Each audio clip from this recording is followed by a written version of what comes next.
Hello friends, हमने शुरू की है भारत दर्पण सामान्य ज्ञान बुक। पिछले वीडियो में हमने कांग्रेस के विभिन्न अधिवेशनों के बारे में पढ़ा है और आज हमारा टॉपिक है भारतीय राष्ट्रीय आंदोलन जो रहा था 1905 से 1947 ईस्वी तक। बंगाल का विभाजन, सबसे पहले आता है बंगाल का विभाजन 1905। बंगाल में राष्ट्रीय चेतना को नष्ट करने के उद्देश्य से लॉर्ड कर्जन द्वारा 16 अगस्त 1905 ईस्वी को बंगाल का विभाजन कर दिया गया। नेक्स्ट है स्वदेशी व स्वराज 1905 एवं 1906 ईस्वी। 1905 ईस्वी में बनारस अधिवेशन में गोपाल कृष्ण गोखले की अध्यक्षता में कांग्रेस ने स्वदेशी की मांग रखी थी। 1906 में कलकत्ता अधिवेशन में दादा भाई नौरोजी की अध्यक्षता में कांग्रेस ने स्वराज की मांग की थी।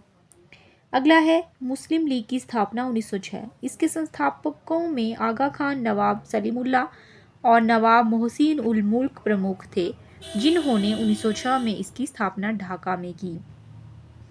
कांग्रेस का सूरत अधिवेशन जो कि 1907 में हुआ।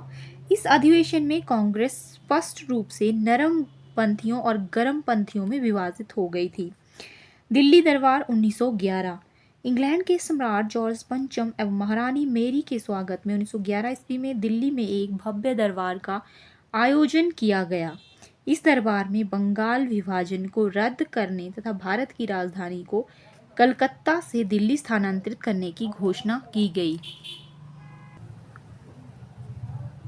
हम हैं नेक्स्ट पेज पे। लखनऊ समझौता 1916 ईस्वी में लखनऊ में मुस्लिम लीग के नेता मोहम्मद अली जिन्ना तथा कांग्रेस के मध्य एक समझौता हुआ, जिसके अंतर्गत कांग्रेस व लीग ने मिलकर एक संयुक्त समिति की स्थापना की थी। समझौते के तहत कांग्रेस ने मुस्लिम लीग की सांप्रदायिक प्रतिनिधि की जो मांग थी उसको स्वीकार कर लिया था। नेक्स्ट है होम रूल लीग आंदोलन 1916। श्रीमती एनी बेसेंट के प्रयासों से संवैधानिक उपायों द्वारा स्वशासन प्राप्त करने के उद्देश्य से भारत में होम रूल लीग की स्थापना की गई। बाल गंगाधर तिलक ने 28 अप्रैल 1916 को महाराष्ट्र में होम रूल लीग की स्थापना की, जिसका केंद्र था पूना। सितंबर 1916 ईस्वी में एनी बेसेंट द्वारा मद्रास में Akhil Bharatiya home rule league की स्थापना की गई तथा जॉर्ज अरुंडेल को लीग का सचिव बनाया गया। नेक्स्ट है रॉलेट एक्ट 1919। इस एक्ट को बिना अपील, बिना वकील, बिना दलील का कानून भी कहा गया। इसे काला अधिनियम एवं आतंकवादी अपराध अधिनियम के नाम से भी जाना जाता है। जलियांवाला बाग हत्याकांड 13 अप्रैल 1919। सरकार ने पंजाब के लोकप्रिय नेता डॉक्टर सैफुद्दीन किचलू और डॉक्टर सत्यपाल को गिरफ्तार कर लिया। इसी गिरफ्तारी का विरोध करने के लिए 13 अप्रैल 1919 को अमृतसर के जलियांवाला बाग में एक जनसभा आयोजित की गई, जिस पर जनरल डायर ने गोली चलवा दी, जिसमें सैकड़ों लोग मारे गए। 13 मार्च 1940 को सरदार उधम सिंह ने कैक्सटन हॉल लंदन में एक मीटिंग को संबोधित कर रहे जनरल डायर को गोली मारकर उनकी हत्या कर दी। नेक्स्ट है खिलाफत आंदोलन 1920। 1919 में अखिल भारतीय खिलाफत कमेटी का गठन किया गया। इस आंदोलन में मोहम्मद अली और शौकत अली ने महत्वपूर्ण भूमिका निभाई थी। नेक्स्ट है असहयोग आंदोलन 1920। लाला लाजपत राय की अध्यक्षता में हुए कलकत्ता अधिवेशन में गांधी जी के नेतृत्व में असहयोग आंदोलन का प्रस्ताव पारित हुआ। गांधी जी द्वारा अपनी केसरी हिंद की उपाधि को वापस कर दिया गया। उत्तर प्रदेश के गोरखपुर जिले में स्थित चौरा चौरी नामक स्थान पर 5 फरवरी 1922 को आंदोलनकारी भीड़ ने पुलिस के 22 जवानों को थाने के अंदर जिंदा जला दिया। इस घटना से गांधी जी अत्यंत आहत हुए और उन्होंने 12 फरवरी 1922 को असहयोग आंदोलन को वापस ले लिया था। आगे है साइमन कमीशन 1927। ब्रिटिश सरकार ने जॉन साइमन के नेतृत्व में 7 सदस्यों वाले आयोग की स्थापना की, जिसमें सभी सदस्य ब्रिटेन के थे। इस आयोग में किसी भी भारतीय को शामिल नहीं किया गया, जिसके कारण भारत में इस कमीशन का तीव्र विरोध हुआ। लाहौर में लाठी की गहरी चोट के कारण लाला लाजपत राय को इनकी अक्टूबर 1928 में मृत्यु हो गई थी। हम नेक्स्ट पेज पर हैं। कांग्रेस का लाहौर अधिवेशन 1929। 1929 ईस्वी में लाहौर अधिवेशन की अध्यक्षता पंडित जवाहरलाल नेहरू ने की, जिसमें पूर्ण स्वराज को अंतिम लक्ष्य मान लिया गया। यह भी निश्चित किया गया कि हर साल 26 जनवरी को सांकेतिक स्वाधीनता दिवस मनाया जाएगा। नेक्स्ट है दांडी यात्रा। गांधी जी ने साबरमती आश्रम से 12 मार्च 1930 ईस्वी को दांडी के लिए यात्रा शुरू की। 24 दिन की लंबी यात्रा के बाद 5 अप्रैल 1930 ईस्वी को दांडी में पहुंचकर गांधी जी ने सांकेतिक रूप से नमक कानून तोड़ दिया और सविनय अवज्ञा आंदोलन को वहीं से प्रारंभ कर दिया। नेक्स्ट है प्रथम गोलमेज सम्मेलन। यह सम्मेलन 12 नवंबर 1930 ईस्वी से 13 जनवरी 1931 में लंदन में आयोजित किया गया। यह सम्मेलन कांग्रेस के बहिष्कार के फलस्वरूप फीका साबित हुआ। नेक्स्ट है गांधी इरविन समझौता 1931। महात्मा गांधी और वायसराय इरविन के मध्य 5 मार्च 1931 को एक समझौता हुआ, जिसे गांधी इरविन समझौते के नाम से जाना जाता है। इस समझौते के फलस्वरूप कांग्रेस ने अपनी तरफ से सविनय अवज्ञा आंदोलन समाप्त करने की घोषणा की तथा गांधी जी द्वितीय गोलमेज सम्मेलन में भाग लेने को तैयार हो गए। द्वितीय गोलमेज सम्मेलन यह हुआ है 1931 में।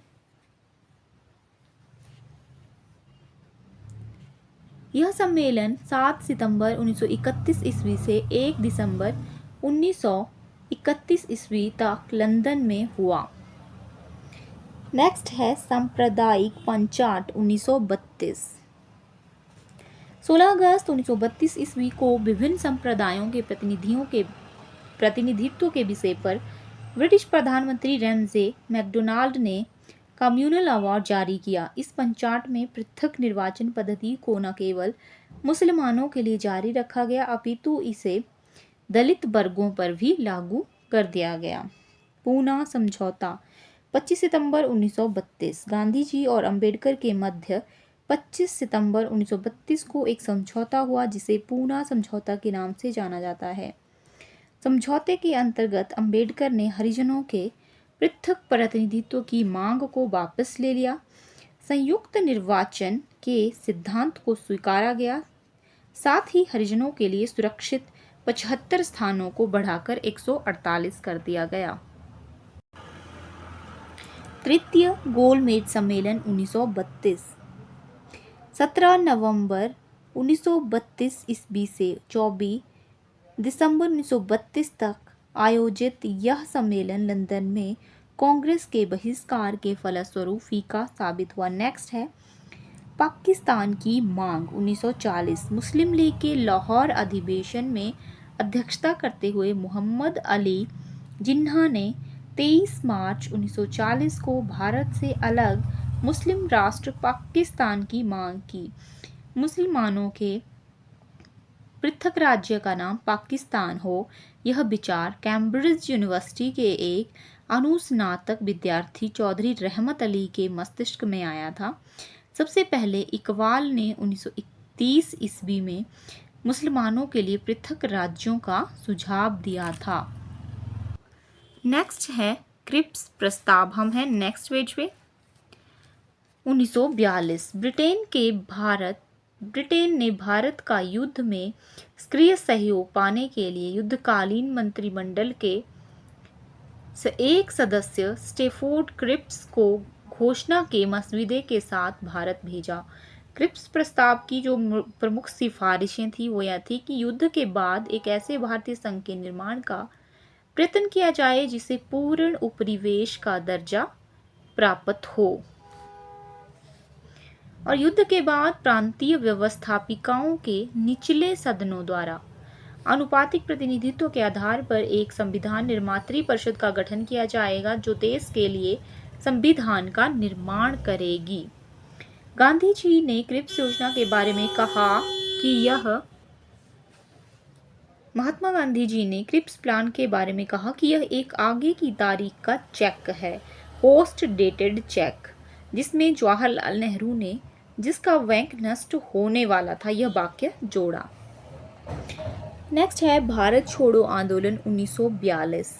कांग्रेस ने बंबई अधिवेशन में 8 अगस्त 1942 को भारत छोड़ो प्रस्ताव पारित किया। गांधी जी ने बंबई के ग्वालियर टैंक मैदान से लोगों को करो या मरो का नारा दिया। भारत छोड़ो आंदोलन के 9 अगस्त 1942 ईस्वी को प्रारंभ होते ही गांधी जी तथा अन्य शीर्ष नेताओं को गिरफ्तार कर लिया गया। गांधी जी ने जेल से छूटने के बाद रचनात्मक कार्यों का सहारा लेकर पुनः सक्रियता दिखाई। संघर्ष की संभावना के भयभीत होकर सरकार ने बेविल प्लान प्रस्तुत किया। बेविल योजना अक्टूबर 1943 ईस्वी में लॉर्ड लिनलिथगो के स्थान पर लॉर्ड वेवल भारत के वायसराय बने।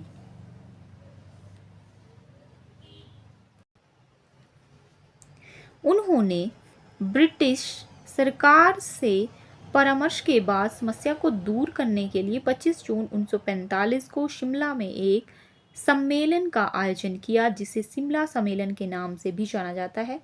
सम्मेलन में लॉर्ड वेवल द्वारा भारतीय समस्या का नवीन हल प्रस्तुत किया गया जिसे वेवल योजना के नाम से जाना जाता है। वेवल योजना के नाम से इसे जाना जाता है शिमला समझौते को। वेवल योजना में कहा गया कि वायसराय एवं प्रधान सेनापति के अतिरिक्त वायसराय की परिषद के सभी सदस्य भारतीय होंगे। नेक्स्ट है कैबिनेट मिशन 1946। ब्रिटिश प्रधानमंत्री एटली ने 15 फरवरी 1946 को भारतीय संविधान सभा की स्थापना एवं तत्कालीन ज्वलंत समस्याओं पर भारतीयों से विचार विमर्श के लिए कैबिनेट मिशन को भारत भेजने की घोषणा की। 24 मार्च 1946 को दिल्ली पहुंचे कैबिनेट मिशन के सदस्य थे स्टेफोर्ड क्रिप्स थे, पैथिक लॉरेंस, एवी अलेक्जेंडर। 16 मई 1946 को इस मिशन ने अपनी रिपोर्ट प्रस्तुत की और यह थी संविधान निर्माण के लिए संविधान सभा के गठन की बात इसमें कही गई। शिष्टमंडल ने पाकिस्तान संबंधी मांग को स्वीकार नहीं किया। जुलाई 1946 में कैबिनेट मिशन योजना के अंतर्गत संविधान सभा के लिए चुनाव हुआ। मुस्लिम लीग को 399 सदस्यीय संवैधानिक सभा में बहुत कम सीटें प्राप्त हुईं। मुस्लिम लीग ने कैबिनेट मिशन योजना को अस्वीकार कर दिया तथा पाकिस्तान को प्राप्त करने के लिए 16 अगस्त 1946 को प्रत्यक्ष कार्यवाही दिवस के रूप में मनाया। हम नेक्स्ट पेज पे हैं। नेक्स्ट है माउंटबेटन योजना और स्वतंत्रता प्राप्ति 1947। 22 मार्च 1947 ईस्वी को भारत के अंतिम viceroy British viceroy Lord Mountbatten Bharat आए। 3 जून 1947 को लॉर्ड माउंटबेटन द्वारा एक योजना की घोषणा की गई जिसे माउंटबेटन योजना के नाम से जाना जाता है। माउंटबेटन योजना के आधार पर ही भारतीय स्वतंत्रता विधेयक ब्रिटिश संसद में 4 जुलाई 1947 को प्रस्तुत किया गया जिसे 18 जुलाई को स्वीकृत किया गया। इसके प्रमुख प्रावधान थे प्रस्ताव के आधार पर भारत और पाकिस्तान नाम के 2 अधिराज्यों को स्वतंत्र कर दिया जाएगा और दोनों अधिराज्य अपनी अपनी संविधान सभा का गठन करेंगे। भारत और पाकिस्तान के पास राष्ट्रमंडल के अलग होने का पूर्ण अधिकार होगा। नेक्स्ट है क्रांतिकारी आंदोलन। अक्टूबर 1924 ईस्वी में सचिंद्र सान्याल, जोगेश चंद्र चटर्जी, राम प्रसाद बिस्मिल और चंद्रशेखर आजाद ने कानपुर में एक क्रांतिकारी संस्था हिंदुस्तान रिपब्लिकन एसोसिएशन जिसे HRA भी कहा जाता है की स्थापना की 1924 में की थी और इस संस्था द्वारा 9 अगस्त 1925 ईस्वी को उत्तर रेलवे के लखनऊ सहारनपुर संभाग के काकोरी नामक स्थान पर ट्रेन पर डकैती कर सरकारी खजाना लूटा गया था। यह घटना काकोरी कांड के नाम से चर्चित है और ये हुई थी 1925 में। सरकार ने काकोरी कांड के षड्यंत्र में रामप्रसाद बिस्मिल, अशफाकुल्ला, रोशनलाल और राजेंद्र लाहिड़ी को फांसी दे दी थी। चंद्रशेखर आजाद के नेतृत्व में सितंबर 1928 को दिल्ली में Hindustan socialist Republican association HSRA की स्थापना की थी।